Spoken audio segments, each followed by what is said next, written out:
bienvenue à votre rendez-vous d'information Polyscope 360, la revue de l'actualité de la semaine. Voici les titres. Il y a tout d'abord les tensions qui s'intensifient en République démocratique du Congo alors que l'opposition démontre sa capacité de mobilisation. Il y a également le succès dans la gestion du virus Ebola dans les zones sous contrôle de l'AFC M23.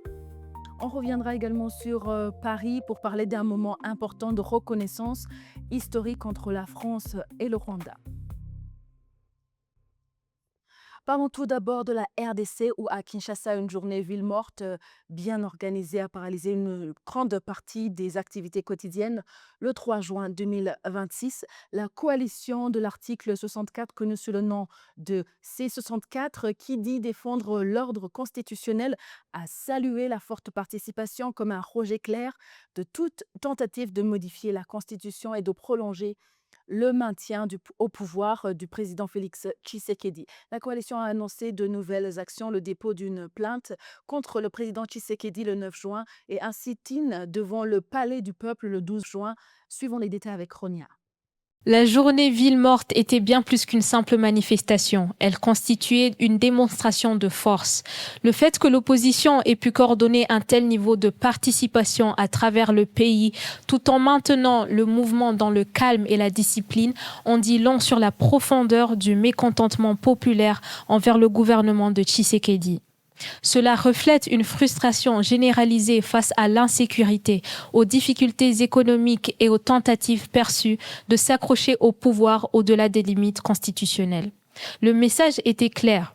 Non au changement de la Constitution, non à une présidence à vie, non à la balkanisation du pays et non à la misère et aux massacres qui se poursuivent. Une véritable colère populaire s'est exprimée.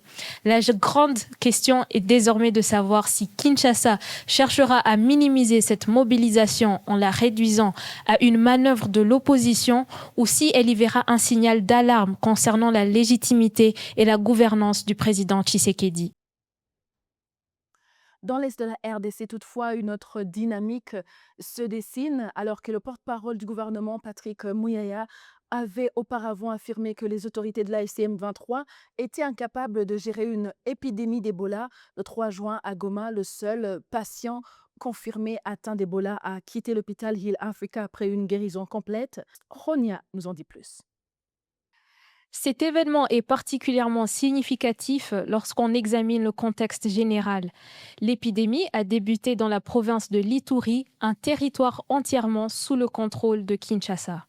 Il s'agissait de la 17e épidémie d'Ebola enregistrée dans le pays, mais sa détection a été fortement retardée. Les laboratoires locaux ne pouvaient analyser que les anciennes souches du virus et malgré des signes cliniques évidents de sa fièvre hémorragique, les échantillons n'ont pas été transmis assez rapidement au laboratoire national de Kinshasa. Ce retard a favorisé la propagation de la maladie, notamment jusqu'à Goma. Une fois le cas identifié à Goma, les équipes sanitaires de l'AFC M23, en collaboration avec les professionnels de santé locaux et sous la coordination de l'Organisation mondiale de la santé, ont agi rapidement. Identification du cas, traçage des contacts et sensibilisation communautaire.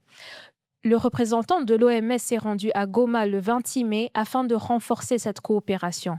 Puis, le 3 juin, la guérison et la sortie de l'unique patient atteint d'Ebola, accompagné d'un appel des médecins à sa réintégration au sein de la communauté, ont contribué à remettre en question le discours tenu par Kinshasa.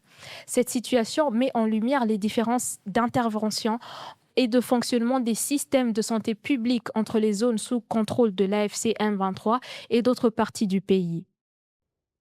Retour maintenant à Paris où les présidents Paul Kagame et Emmanuel Macron ont inauguré l'Archive, un monument dédié à la mémoire des victimes du génocide perpétré contre les Tutsis au Rwanda en 1994. Ce monument marque une nouvelle étape dans une relation qui s'est profondément transformée au cours des 15 dernières années. Le président Kagame a salué le courage du président Emmanuel Macron ainsi que celui de l'ancien président Nicolas Sarkozy pour avoir accepté d'affronter des vérités difficiles.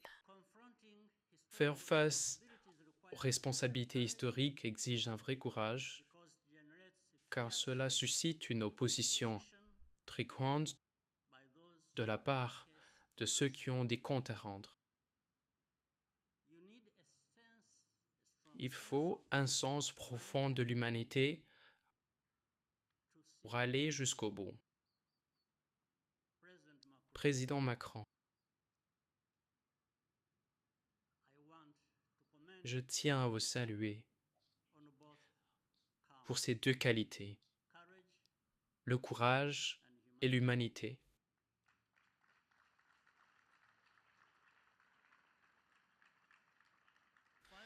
Il y a 5 ans,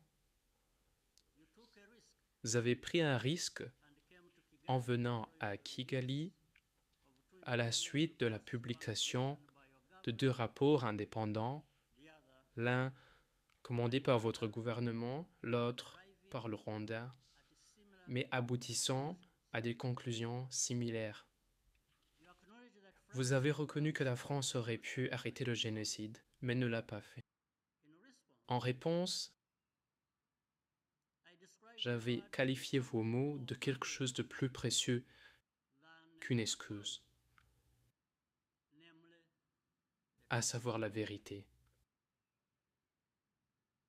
Cette porte a été ouverte pour la première fois par le président Nicolas Sarkozy, et je souhaite lui rendre hommage aujourd'hui.